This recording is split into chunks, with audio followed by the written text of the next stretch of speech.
All right, so a little bit of review from stuff in days past. When we talk about work, we're talking about a transfer of energy that will result in one of two things, perhaps both of them. A change in position, which necessarily entails a change in speed. Okay? And so, but work along a path like going from A to B would be defined as the change in potential energy, the difference in potential energy of those positions. Okay? And so this is where U is a potential energy of some sort. And we used that a little bit last semester, and it could be a spring potential, it's going to be electric potential for us, it could be gravitational potential, but it's the letter we use when talking about potential energy, right? And so work, you also know it's force times distance, and we'll get to that soon enough, but forces are capable of producing displacements. Potential energy is always about the energy related to a position. And a change in potential energy would be energy states related to some sort of change in position. Now, we often talk about, if you're going from A to B, typically a change is that final position minus that initial position. And so if we take a negative out of that first difference, U sub A minus U sub B, we write it this way, and this allows us to write it in our change notation, the change in potential energy, because the change in something always has to be the final minus the initial. But the work done isn't necessarily positive or negative. Okay? You can have a positive amount of work or a negative amount of work. It's the potential energy difference between positions as you go from one to the other. And so it's been a while since we've used it, and we didn't use it a whole lot in first semester, but there's that. Now, electric potential energy we'll want to deal with here. So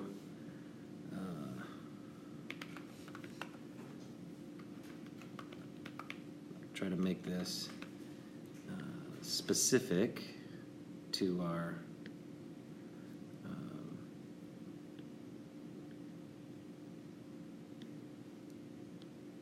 game here. So if I want to pitch this in terms of the potential energy associated with a field, this is where we're going to use that force times distance business. And the electric force, if we go back to Coulomb's and think of the field definition, the force is charge times electric field, and then that distance comes in there. So, force right here and this QE part, those go together, right?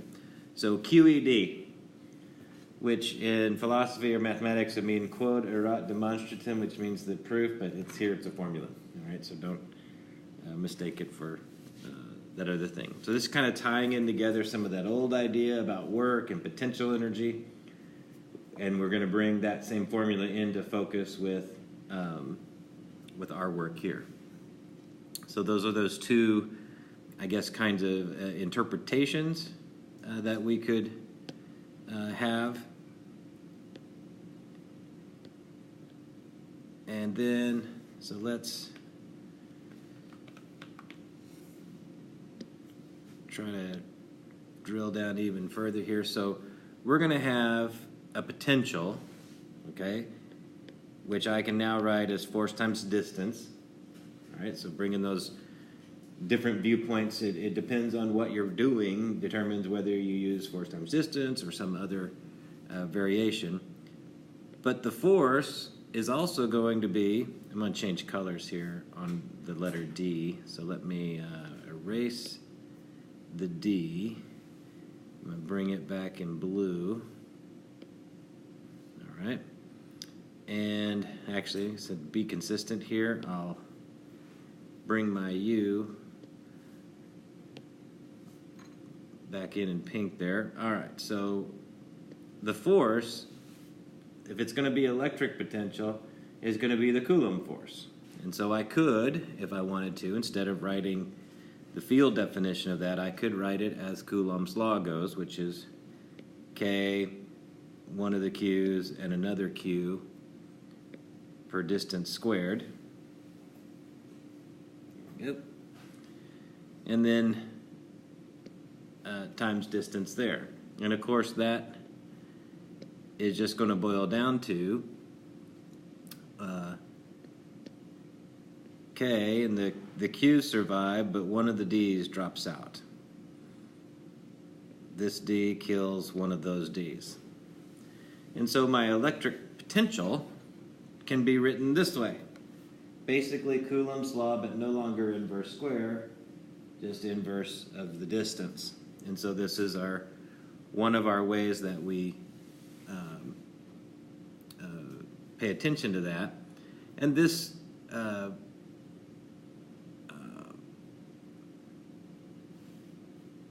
we can, by implication, this allows us to say that the work, okay, is going to be what we just wrote, that K, Q, Q over D, and by definition from way up above, this is also the negative of the change in potential energy.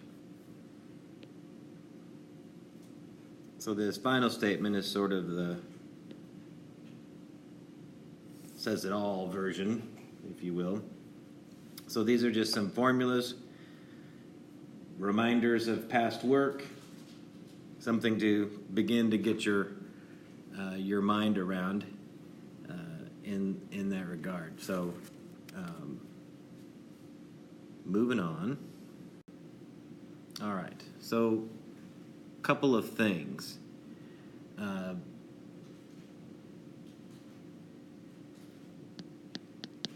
I'm going to share the calculus of this, mainly because really, even if this isn't a calculus-based course, many of you have taken the calculus, so I might as well show you some application of what it does, but it's easy stuff. And so given we define work this way, if we go from point A to B, it's the summing up over some distance of, and I'm going to use dr. I'm going to, instead of having d, I'm going to let our d in Coulomb's law equal r, and you'll see why in a second for that. So this isn't, for the 112 course, this isn't testable, but if you want to take the note, you can. And because if I did that differential dd, that would be confusing in that regard. So the force, A, from some position A to B, we'd have K Q cubed per r squared, and then that dr. Well, that K comes out, all right? In fact, the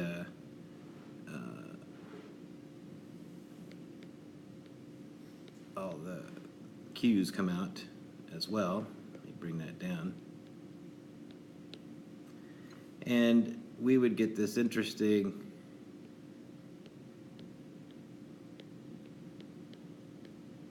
not obvious that you would do that, but that's just the basic integral calculus you do in Calc 1. So a little bit of calculus there, but another formula here and this is going to be for a collection of charges.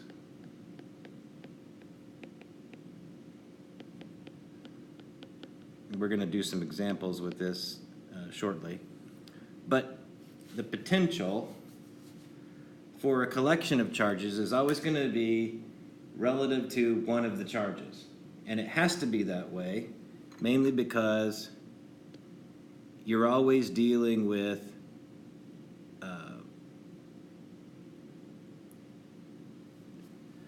a pair of charges. So this takes us all the way back to Coulomb's law. The force interaction is between a pair of charges. The electric field that any number of charges experience is due to some other charge, never itself. And the electric potential has now been defined also to be proportional to a product of charges. So you're always picking a spot that's the culprit. This one's responsible for the potential that everything else is feeling, and that's how we add things up, so to speak. So we'd always have, in a potential situation, we'd always have K, okay, and some Q, we could call it Q naught, for the initial or original or whatever. And then instead of writing out KQ, Q1 per D or whatever, we would just have the next charge that's under its influence at whatever distance it is, plus the next charge that's under its influence at whatever distance it is, and we keep that going all the way out to the last charge, the nth charge, and we would have our potential for this collection of charges. So why bother with KQ naught for every single one of those? Just this charge at its distance per its distance plus this charge per distance plus this charge, et cetera, and then multiply it by Coulomb's constant and the charge that is at the center of your analysis, if you will, or your focal point, your observation location, or source location, rather. All right, so that's just like all the preliminaries. All right, so all those ideas are connected. List of formulas, yay. Now let's try to apply some of this in terms of some examples. So we're going to, let's say we have a positron, which is basically the opposite of an electron. And this positron, we'll give it a mass. Basically, this is the mass of a proton. 9.11 times 10 to the minus 31 kilograms. And it has a charge of plus 1e, which we know to be 1.602 times 10 to the minus 19 coulombs. And then let's say we have an alpha particle, and the mass of that alpha particle is a bit larger, which is not surprising since an alpha particle would be made out of at least one proton. Kind of messed up that exponent. That's 10 to the minus 27 kilograms. And its charge, we'll just call it Q, is plus 2e, which is just 3.2 times 10 to the minus 19 coulombs. And the alpha particle, all right, so here's something, this isn't a formula. This is just something you'd have to think through. So we're going to talk about how the positron comes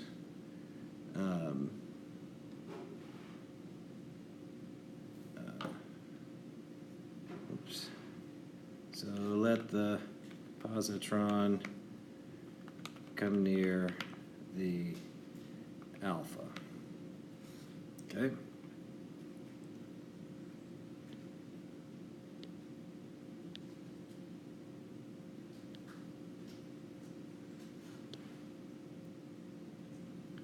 And so since the mass of the alpha is so much greater than the mass of the proton, this implies that the change in position of the alpha is going to be equal to 0. Anybody know why? These two things both have charge, which means they have a field, which means they exert a force on one another. Why would you expect the alpha to not move?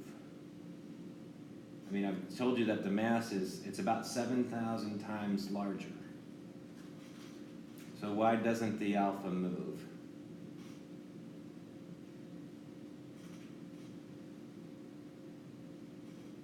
What would happen if you threw a ping pong ball at a bowling ball? The ping pong ball would just bounce off. You know, it's because the bowling ball is so much heavier.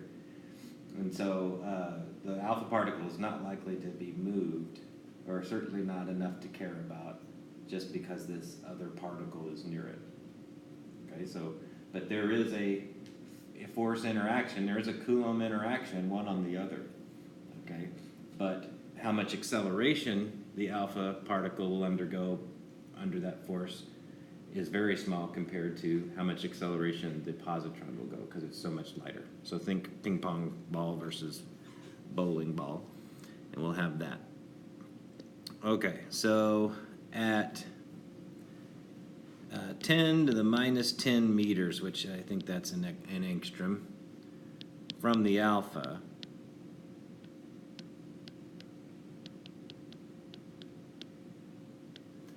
the velocity of that positron is going to be 3 million meters per second away from that alpha particle.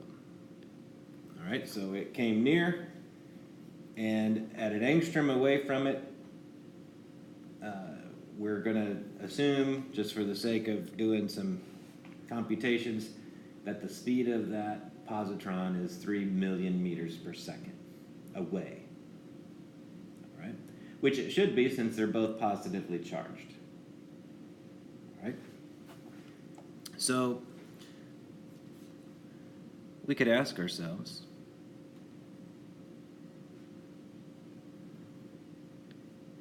I'm going to change up colors here. What is the positron speed at 2 times 10 to the minus 10th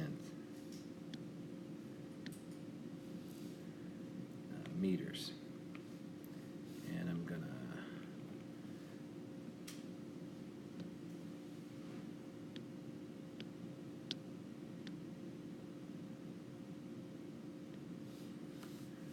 this would be our, let me put an A,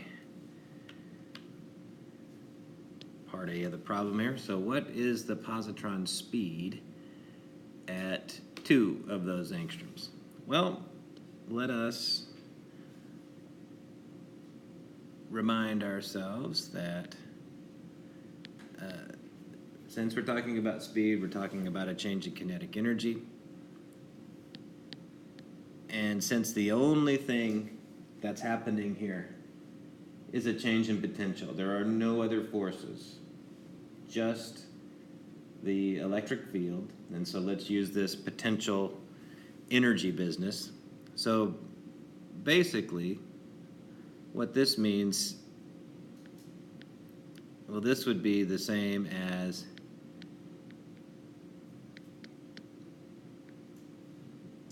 if we talk about positions A and B, okay?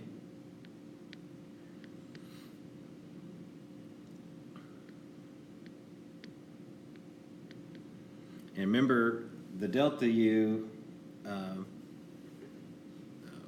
we do this, so we're going to have KB is going to be that position that we were dealing with, and that's going to be 1/2 mass times velocity speed, and then that Ka is going to come over to the other side, and we're just going to have that difference in potential that we started.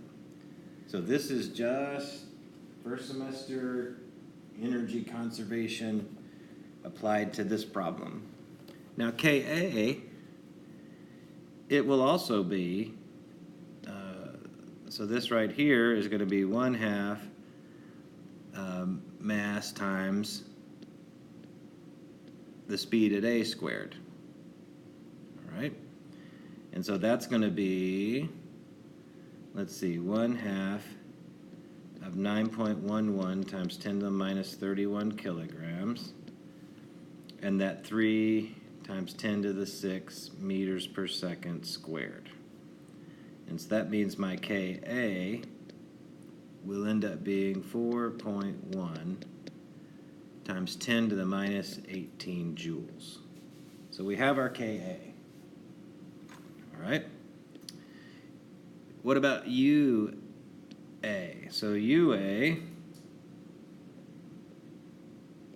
so we'll kind of section things off here. That UA piece of the puzzle, well, remember we just recently defined that potential was the Coulomb constant, product of charges, and we're going to be at distance A. And so we have our 9 times 10 to the 9th. We've seen that a few times. We have, let's see, a 3.2 times 10 to the minus 19 and a 1.6 times 10 to the minus 19. I'm running out of room on my screen here. And all of that over that 10 to the minus 10 thing there. And so UA is going to be 4.61 times 10 to the minus 18 joules. Now, UB, we could go through all that trouble of plugging and chugging. I'll just tell you that it's 2.3 times 10 to the minus 18 joules. The same computation, just different distance that it's at. That 2 divided by 2. So basically half, right? 2.3 is half of 4.6. Okay, so don't even really need to do that computation since the only thing that changed was a doubling of the distance.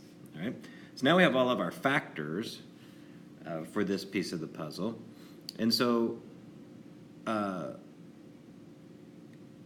you really have KB, which is still half mv squared, is now just a sum of some energies, and of course 2 of those are a difference. Now we have 4.1, all right, plus a 4.61 minus a 2.3, and all of these are 10 to the minus 18, all right?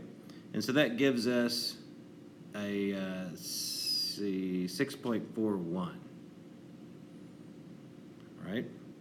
So 6.41 times 10 to the minus 18.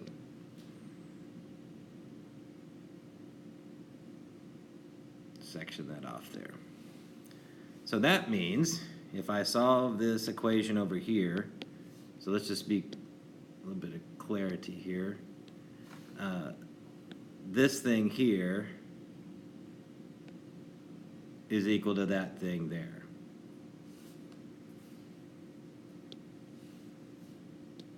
So if you do the math here, so double that number of joules and divide by the mass, which is going to be that 9.11 times 10 to the minus 31 kilograms, then we're going to get a speed at B of 3.8 times 10 to the 6 meters per second, which passes the smell test. Smell test being it's a bigger speed than speed A, which we would expect because it came into the view going 3 million meters a second. It's being repelled by the positive charge of the alpha, so I would expect it to speed up. And to keep speeding up until it's too far away to notice that field anymore. And but it wasn't a humongous change in speed, but it was a change in speed. And it's also still within the realm of reality because the speed of light is 3 times 10 to the 8. So this is still 100 times less, roughly, than the speed of light. So we're still in the realm of physical possibility. This would make sense, right? So there's that problem. That would be applying potential energy that we just worked out mathematically, symbolically, to a problem, a motion energy transfer problem. All right, and since that potential is producing a speed change, we must deal with the kinetic energy. All right. So that's one part of the puzzle. The next part, we're going to continue with this. Part B.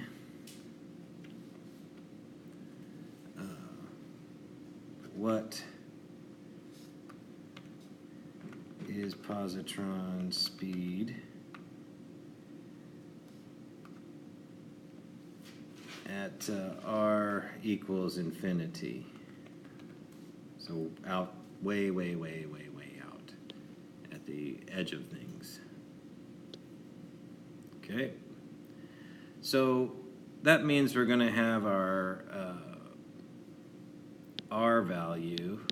Okay, we'll just call it R sub C.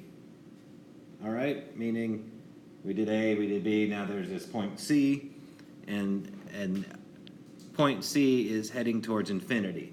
So here's the thing about infinity. It's not like infinity is a particular spot. Infinity is just a gazillion points that are way far away. Okay? So far away that the interaction has become a really small, incomprehensibly insignificant impact. Okay? So, for instance, if you were in Andromeda galaxy, the gravity of Earth would really not affect you at all. Okay? So, I mean, it would be there because everything's everywhere, so to speak. So, all right. So this means that the kinetic energy at point C would have to be equal to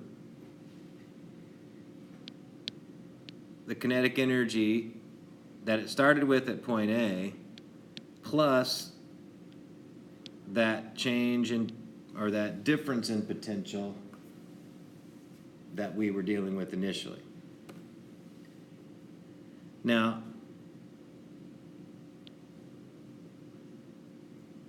we already figured out that Ka was the 4.1 times 10 to the minus 18. And the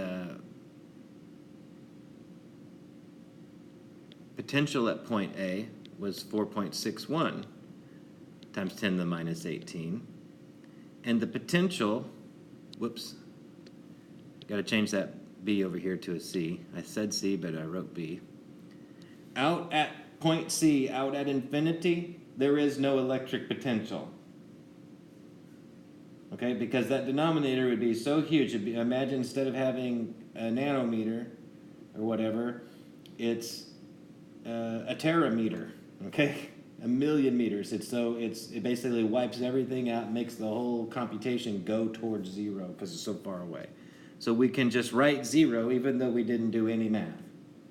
The assumption that should make at least a little sense is like way out there, it's nothing. It's gone. Technically, it's more than zero, but it's so close to zero, we don't care. That's the idea. Same reason that the effect of gravity of Earth's gravity, if you were on Andromeda galaxy somewhere, would be zero. Okay. All right. So that means that the potential energy out there at point C would just be the sum of those two things, 10 to minus 18 joules. Now, this also makes sense because the farther it goes away, okay, there should be more kinetic energy because it's been speeding up on its way to infinity because that force keeps giving it a nudge. So this also passes our smell test of reality, or should. More energy than we saw in the last part when we were closer to the source. All right. Well, this is just also equal to 1/2 mass times the speed at c squared.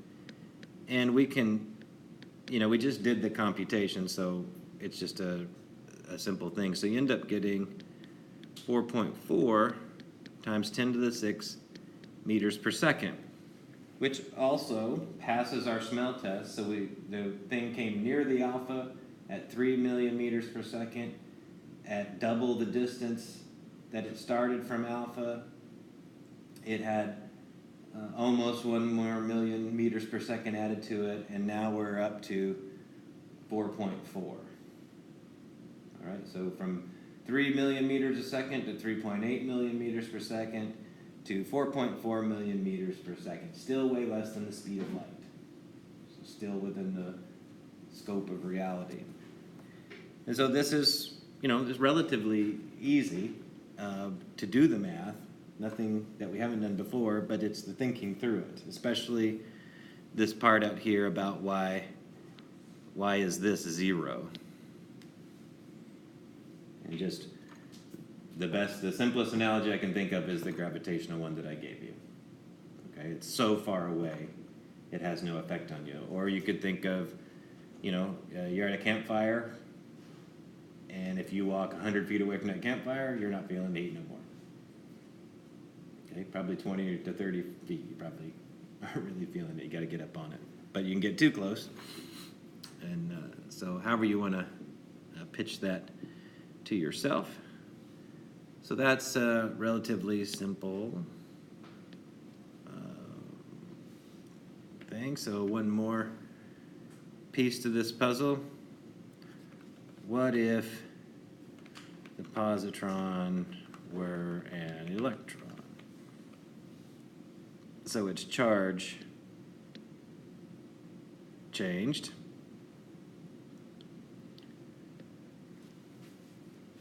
So here, if this were the case, then the force is attractive. So remember, our starting point for this was that this positron, or the particle, now it's an electron, came near the alpha, and it had a speed of 3 million meters per second away. So we're going back to that first assumption at the beginning of the problem, but instead of it being a positron that's repelled by the alpha, it's an electron that's attracted by the alpha, but it's got a speed away, so it's got energy, it's got kinetic energy going away, it's got a speed directed away, but now it's got something that's going to eat up that speed, this attractive force of the alpha particle. Okay, so this attractive force slows the electron, and so there's going to be some point out there where the speed of that electron is 0, right? If it's going away, but it's got a string attached to it and it's slowly reeling it in, it's going to keep slowing. That electron will slow down because the alpha wants to pull it back. Okay, so it's conceivable that its speed could be so high that it gets away, but it's always going to be slowing down up until a point. All right, so we know it's going to slow the electron. So we have negative E implies that the potential at A is just going to be a negative 4.61. We don't have to do the math again. We already did the math, and all that changed was the sign of the charge. It's still a fundamental unit of charge. So instead of plus 4.61, it's going to be a minus.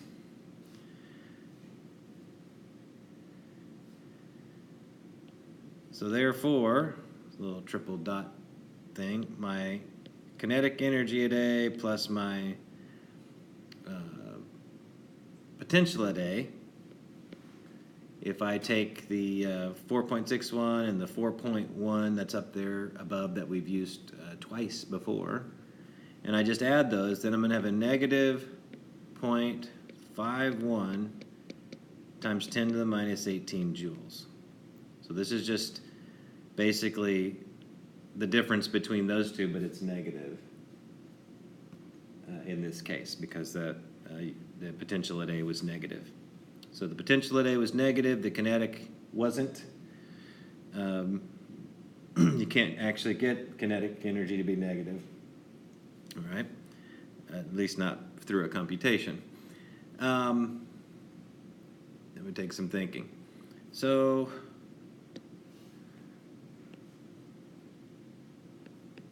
at some distance,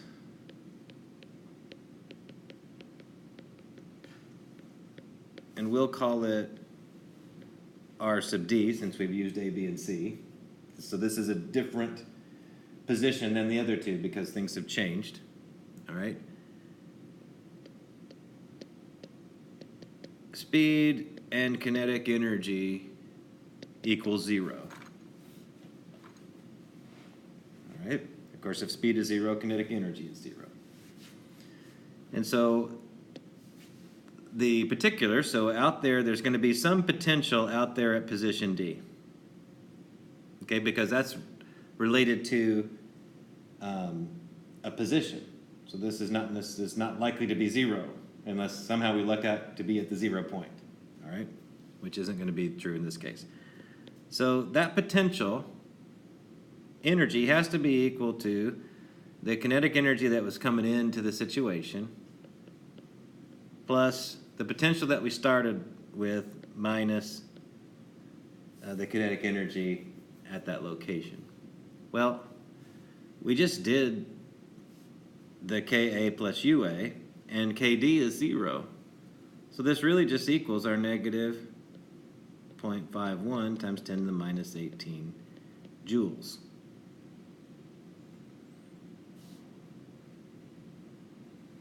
Now, you kind of running out of space here.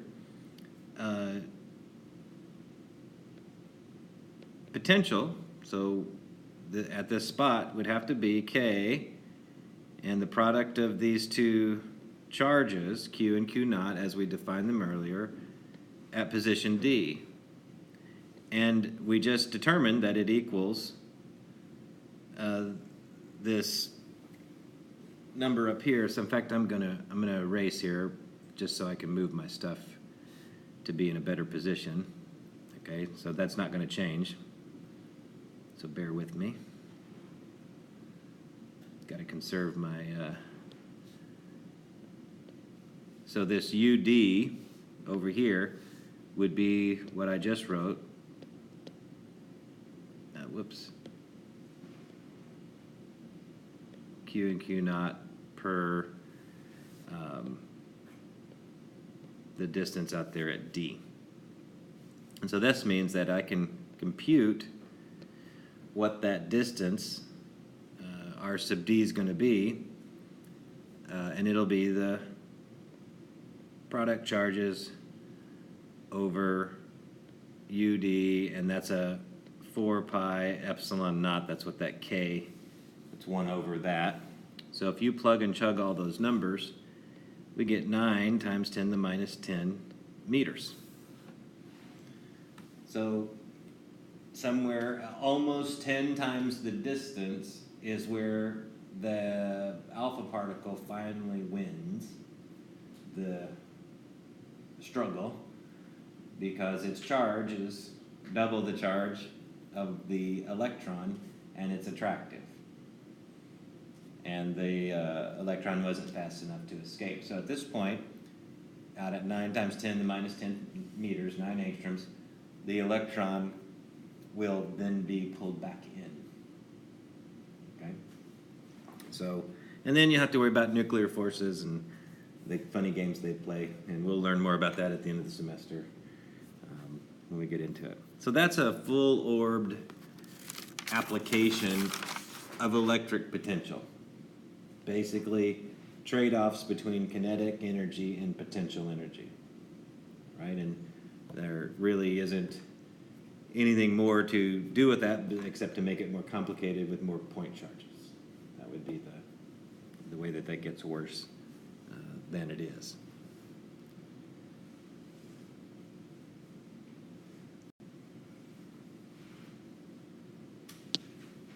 So, speaking of that sort of thing, let's talk about a system of point charges. And let's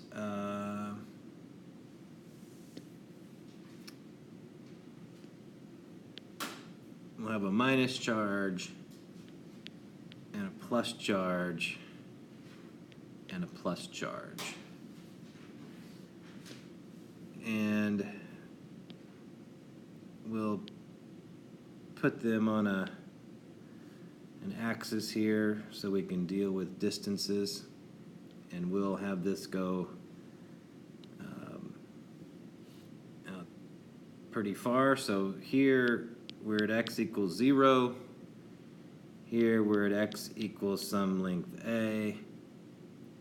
Here we're at x equals double that. And here, x is at infinity.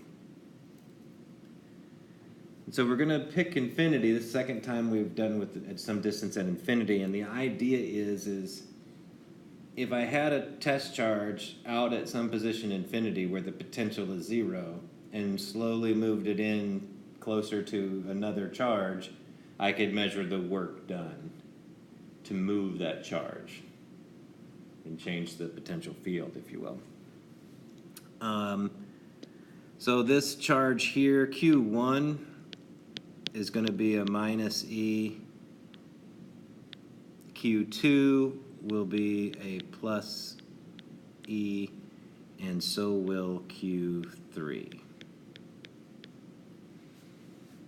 So that's our system of point charges that we just created from scratch.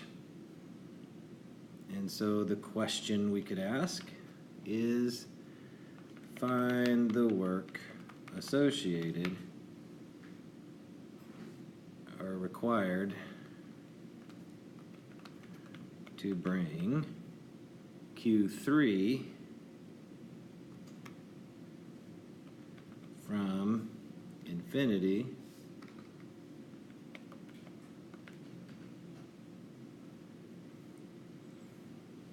to x equals 2a.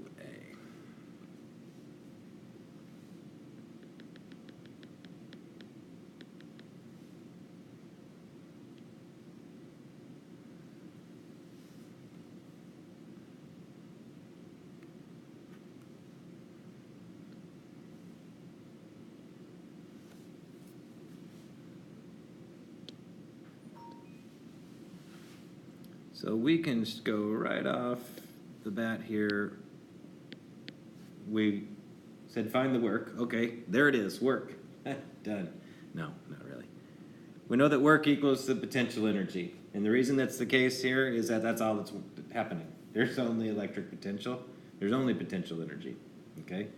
Because we're moving to bring it from one place to the other. We're not letting it run on its own. And I showed you this formula earlier where I had some charge, okay? And so charge 3 is the charge at the location 2A that we're dealing with. And so that charge is the one that we're concerned with. And then we're going to have, there's some interaction with Q1 at the distance that it is at, so the 1 and 3 interaction. So I'll write this out and then we can come back and make sure what's going on here. So this is applying that formula that I showed earlier. It'll be in your book, all right? So notice that I have a 1 and 3 interaction. See, the other two charges are interacting, okay? So Q3 is the one that I'm bringing in to the point 2A. So Q3 starts out here and goes to its position as labeled in this collection of charges. All right? And so there's an interaction that Q3 has with charge 1 at the distance between them, R sub 1, 3. And there's an interaction that 3 has with charge 2 at the distance that charge 2 is at, or between those two, from 2 to 3. All right? So, I guess I could, all right, looking at it that way. So we have that going for us. So here we have charge 3 was a plus E, and I have this 4 pi epsilon naught. Don't confuse your fundamental lowercase e with the epsilon. Q1 was a minus E, and it's at, it's 2A away from the position that we're bringing charge 3 to. And then charge 2 is a plus E, but it's A away from where charge 3 is going to. Okay, so the first one there is 2A away because it's charge 1 is at 0, charge 3 is coming to that 2A position. But the other one, charge 2, is only 1A away from where charge 3 is going to. So make sure you keep that straight. And this is being recorded, so you'll have your chance to remind yourself what that is later. Well, I can't really combine these terms over here as they stand because they don't have a common denominator. So if I multiply these by 2, then they're combinable. And so a 2e and a minus e just ends up being a plus e inside of those brackets, and so I end up getting e squared when I combine those numerators. And the denominator, if you look, I have a 2a times 4 pi epsilon naught, which means I get 8a pi epsilon naught. So we have a formula, okay, that would tell us the work done moving charge 3 from infinity, where there's no potential, 0 potential at infinity, to that position that's 2a away from charge 1 and 1a away from charge 2. All right? Now here's the key thing to take note of here. So our reality check, get it? Reality check? Nobody's really appreciating that. All right, reality check. All right. The Q3 is always closer to Q2, which is plus charge.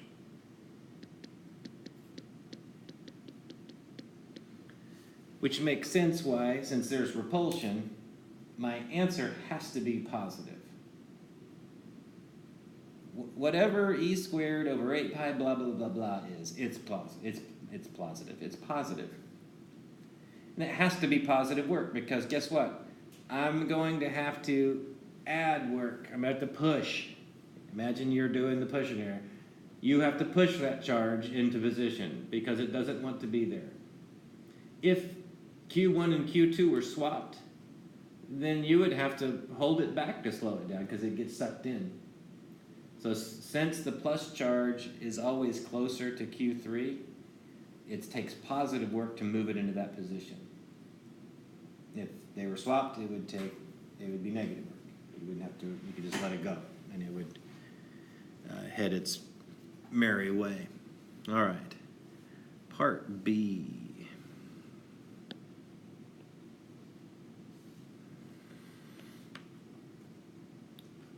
Find the potential for the system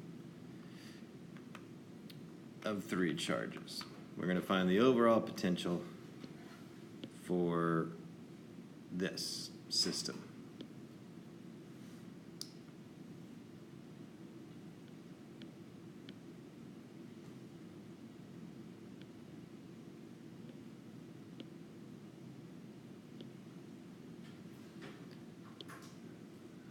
Okay, so potential is a big U, and one way to write that thing that I showed you earlier would be this way, and I could have Q sub I times Q sub J over the distance combo I to J. And this means that I also always has to be less than J because you can't have a charge interact with itself, but more on that later. And so this is going to be K times Q1, Q2 interacting with each other at the distance R12, Q1 and Q3 interacting with each other at the distance 1, 3, and Q2 and Q3 interacting with each other at distance 2, 3. Okay, so just a reminder, I cannot equal J because that would mean a self-interaction. Okay, so we don't allow that. Verboten. So K is just 1 over 4 pi epsilon naught. All right. Then we're going to have, let's see, in this first spot, I have a minus E and a plus E at distance A. I have the same 2 charges, minus E and E, at a distance 2A.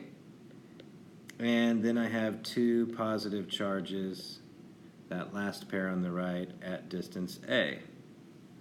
Once again, I can't combine these things until there's a common denominator. So I just multiply by fancy forms of 1 built out of 2, so that everything is relative to a 2A. It makes the numerators combinable. And so, let's see. Hopefully it's apparent to you that a minus 2e squared and a plus 2e squared is no e squared. All right? So what we end up getting here is I have a negative, so realize that e times e gets squared, and that's positive, but it's a negative e squared. Okay? And over that 2a again multiplied times the 4 pi epsilon naught gives me an 8 pi epsilon naught a. So that's our potential for the whole shooting match. All right?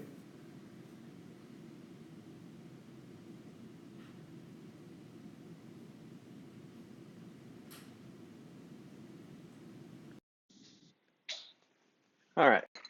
So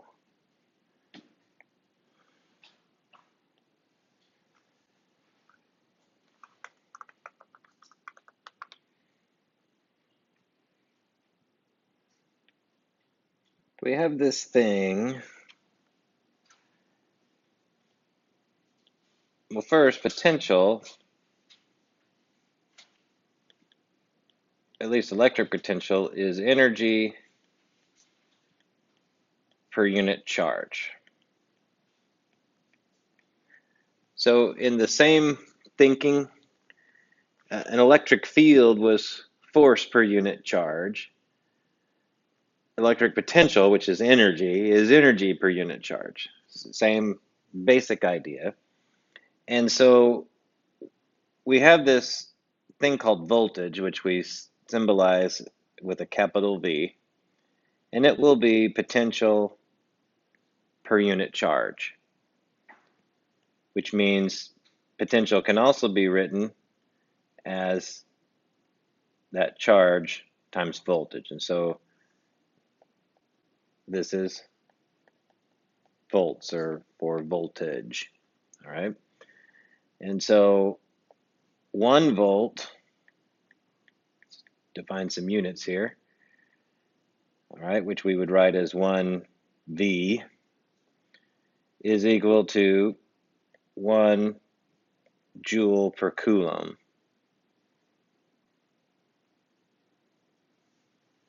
Energy per unit charge. Energy is always joules. Well, joules is one of many energy units, but they're all equivalent to one another. All right, so potential per unit charge. So I can, instead of potential, I can write work done along the path per unit charge, which we found to be the change in potential minus the change in potential per unit charge. This going back to where we started. And so one way to write that would be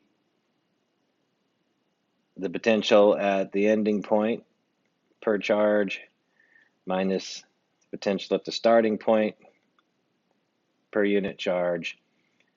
And so we can write that as voltage B minus voltage A, which would be the same as voltage A minus voltage B, right? So this VA, remember this is the potential, electric potential at A. This would be at B.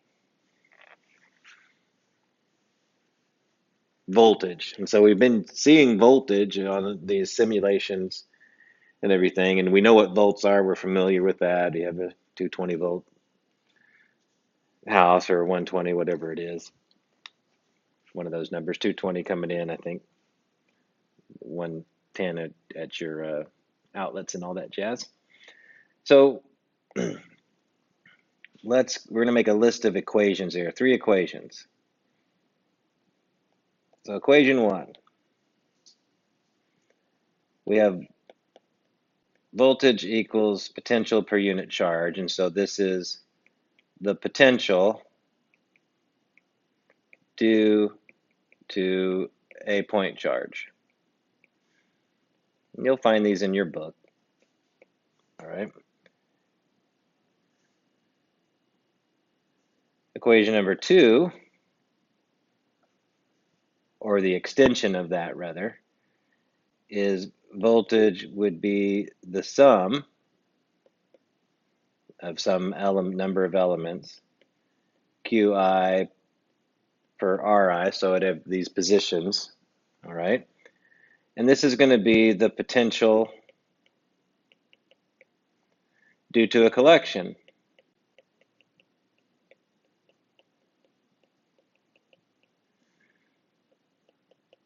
of charges.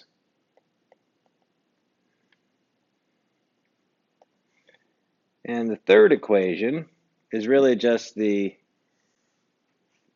extension of that, and this is in calculus terms, so this is a calculus business. You have that Coulomb constant, and you would have some little infinitesimally small amount of charge, and so this will be adding up the potential due to a continuous distribution of charge.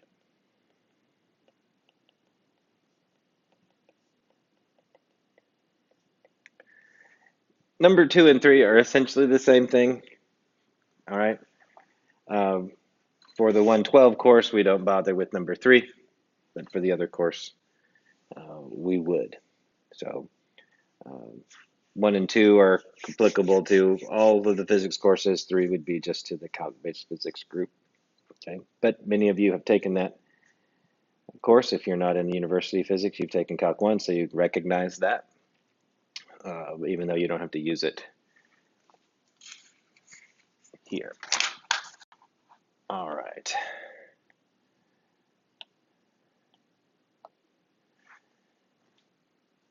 Let's get electric potential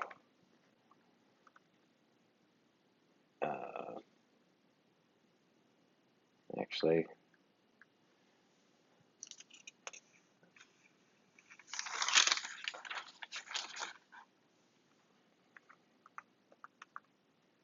Potential due to 2-point charges.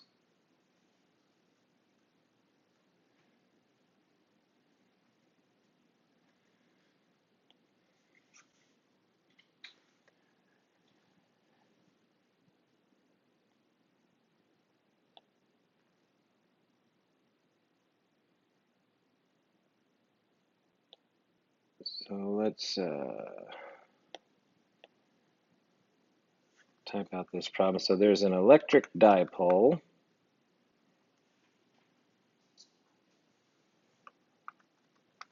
So 2 charges that are the same charge, but they're close to one another. And it has Q1 is a plus 12 nanocoulombs, and Q2 is a negative 12 nanocoulombs. Placed 0.1 meters apart.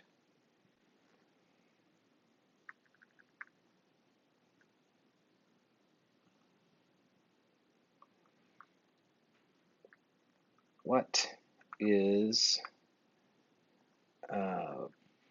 potential at A? And I'm going to draw a picture in a minute. Potential at B, and potential at C, which is some point not at the other 2. So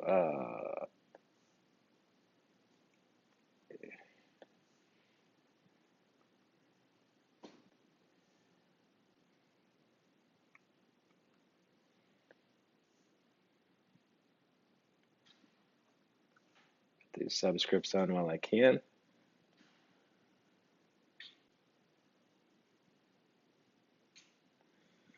So let's get to drawing this picture.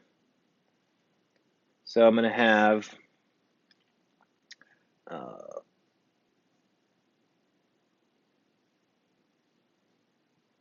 my point C here, and I'll put my plus Q1 charge here and my minus Q2 charge there.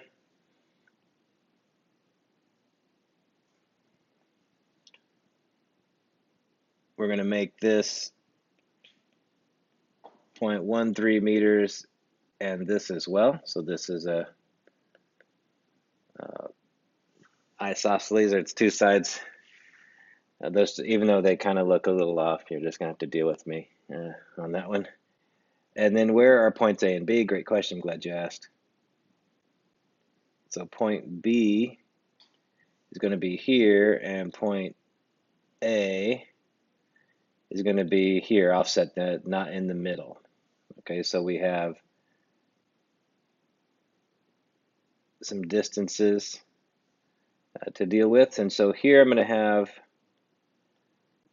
4 centimeters, or 0.04 meters. Here will be 6 centimeters, and we'll also have another 4 centimeters there, or 0.04 meters, right, in these distances here.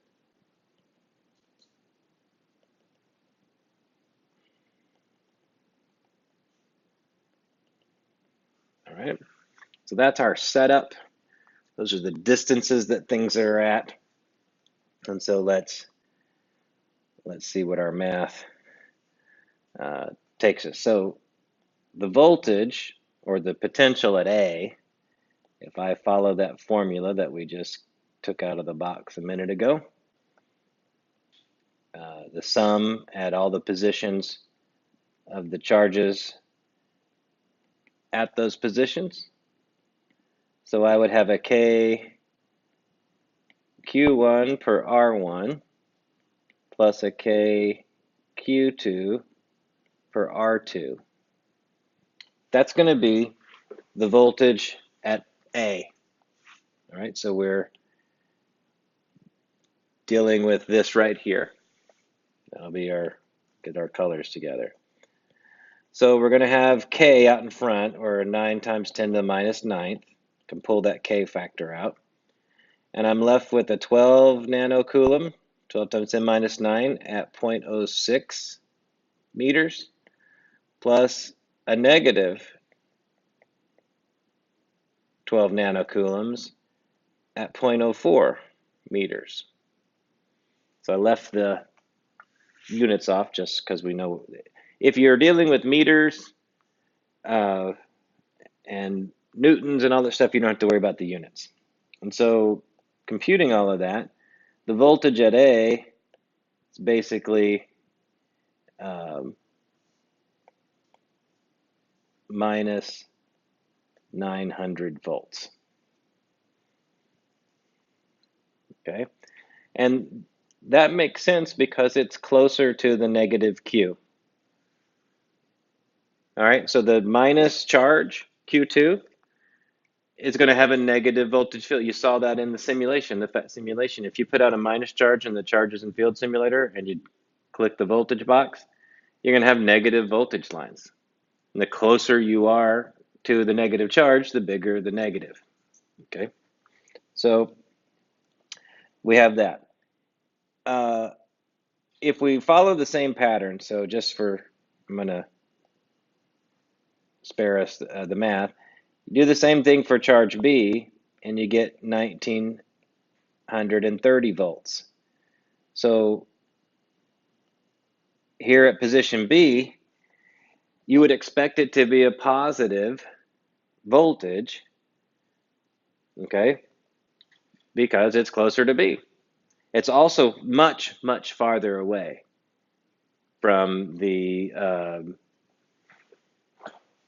hello, all right.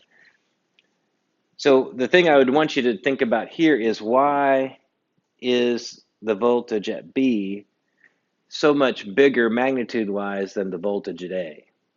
Well, in between the two charges, there's a net effect that brings the magnitude down because they're equally big charges in terms of their magnitude. They're both 12 nanocoulombs, one's plus, one's minus.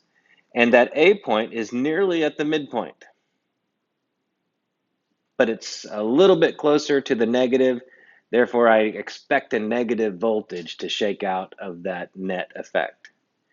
But way over at B, there's almost no impact by that negative 12 nanocoulombs. It's pretty much all the positive 12 nanocoulombs. So I would expect not only a positive voltage, but a much bigger magnitude because the other source is so far away. They're way out of balance. They were at least close to being in balance in between the two charges. But now I'm way out in left field, so to speak, quite literally. All right. Didn't plan on that pun, but I'm glad I thought of it. All right. Get it? Left, charge, B. All right, you guys.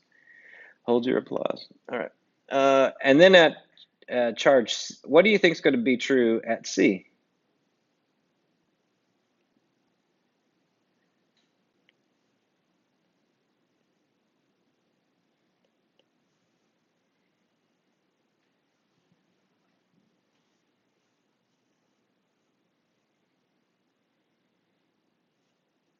What's going to happen to these denominators when you're at position C? They're the same. So you have a plus 12 and a minus 12, 0. So the voltage is 0 due to the symmetry. Now, you want to not say 0 because, well, one's a plus, one's pulling and one's pushing. Okay, but they're pushing and pulling from the same distance. That 0.13, we're no longer on the horizontal, just that. But the math don't lie. If you do the math right, it don't lie. All right, and so we get 0 potential out of that.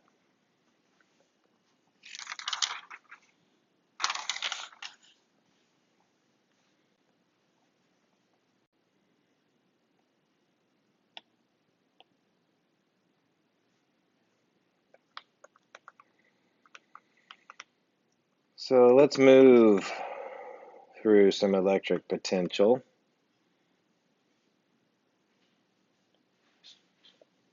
All right, so we'll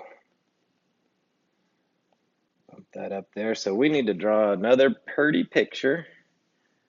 So we're going to have a plus 3 nanocoulomb charge. We're going to have a position A, a position B, and a minus 3 nanocoulomb charge. So we'll give ourselves another axis here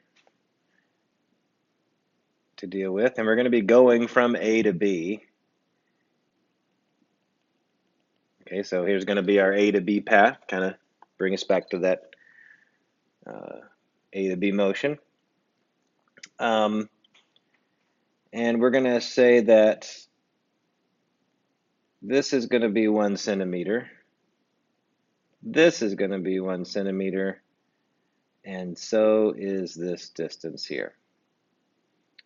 So we have 1 centimeter distances everywhere. And what we're going to do is we're going to have a dust particle, which are always blue. Okay, and I'm exaggerating the size. So there's a dust particle that's going to move through this potential. All right, so let me make the problem statement.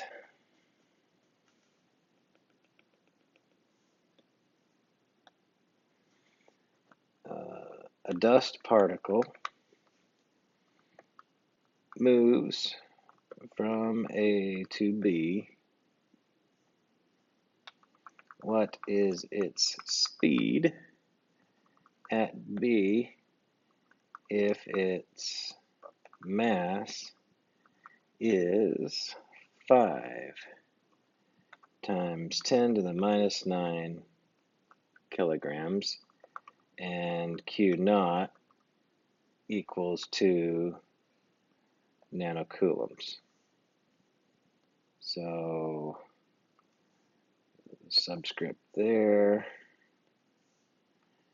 and a superscript there.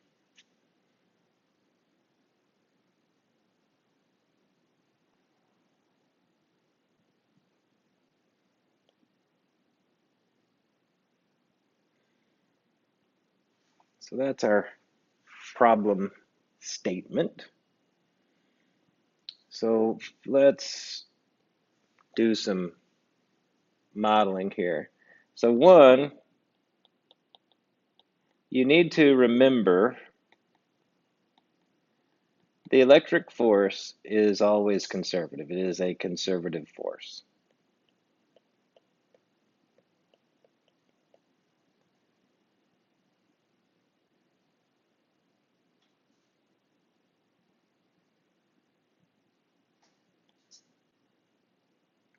Gonna just write is conservative.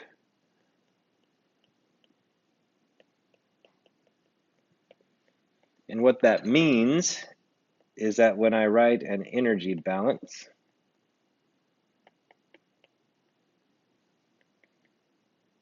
I can count on that to be true. Mechanical energy is conserved here. And we can write a few things here just to sort of, the potential at A will be that charge, and the voltage at A,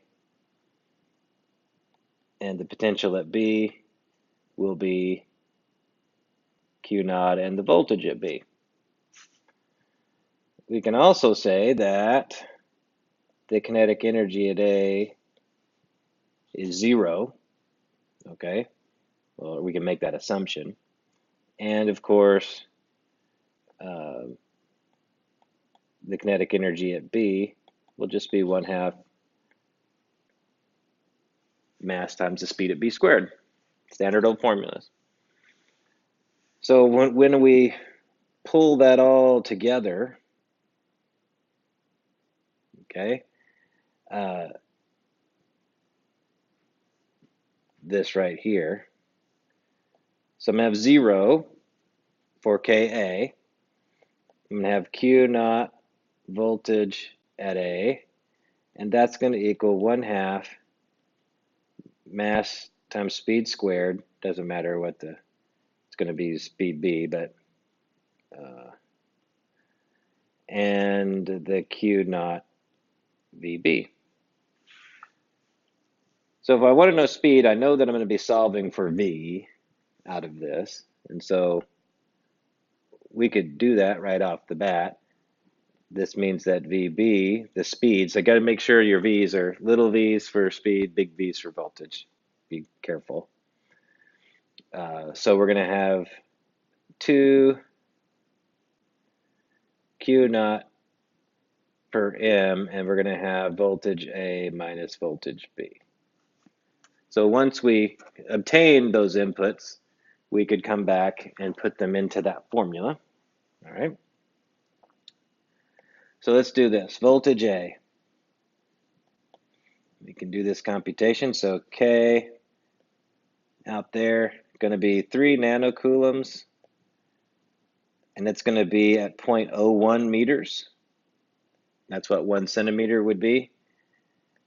And minus 3 nanocoulombs. So I didn't write the times 10 to the minus 9, but you would have to do that to get your numbers right. And of course, K is 9 times 10 to the 9th. We've done that a billion times. And so this is going to give me 1350 volts. Well, I hope you recognize that VB needs to just be the negative of that. All right, but we'll write it anyways.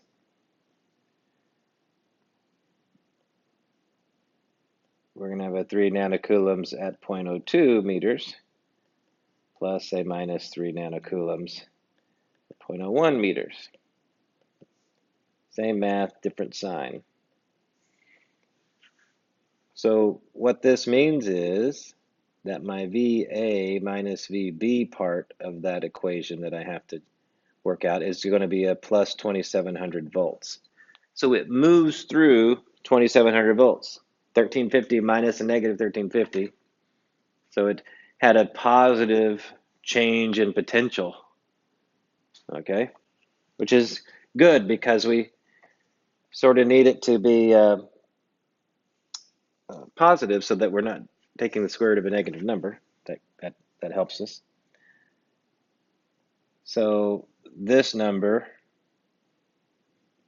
you know, is going to be going into there. And everything else was known. So this means that VB, you plug and chug, you're going to have 2 times 10 to the minus 9 coulombs times the 2700 volts all over the mass of that particle, which is 5 nanokilograms, and you get 46 meters per second is the speed of this dust particle moving from point A to point B. Of course, this is a totally, well, it's not entirely fictitious because if you have electrostatic air cleaners, I think we talked about that once, you would be using charged surfaces to basically suck in the particulate. Okay, typically you'll pull things through and charge them as they go through one area so they get attracted and then zapped, so to speak, at some other location. Right? So that's just more application of that. And